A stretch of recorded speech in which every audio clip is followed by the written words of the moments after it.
АКШ соту курал аткезчилигине шектүү катары кармалган кыргызстандык Тенгиз Сыдыковду тергөө бүткөнчө бошотуу чечимин чыгарды.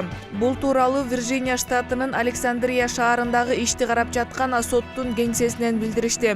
Бирок Сыдыков тергөө маалындагы талаптарды аткара алары аныкталгандан кийин гана бошотула турган болду. Аны менен кошо кармалган Казакстандын жараны Элдар Резванов камакта калды. Анын маселеси боюнча соттук угуу 7 мартта уланмай болду.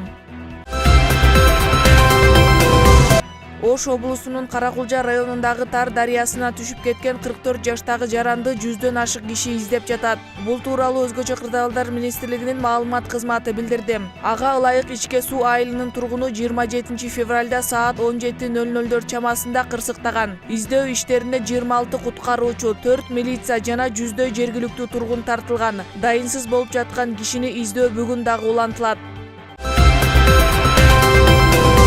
Ош Бишкек унаа жолу шагыл аралаш таш түшкөнүнө байланыштуу бир тарапка убактылуу жабылды. Өзгөчө кырдаалдар министрлигинин маалыматына караганда бүгүн саат 10:00 чамасында Бишкек Ош унаа жолунун 398 чакырымында Аюу булак тилкеси көлөмү 1300 метр куб кум аралаш шагыл түшүп, унаа жолу бир тарапка жабылган. Жолду тазалоого номер 30 жол тейлөө ишканасынын бир жүктөгүч жана бир грейдер тартылды.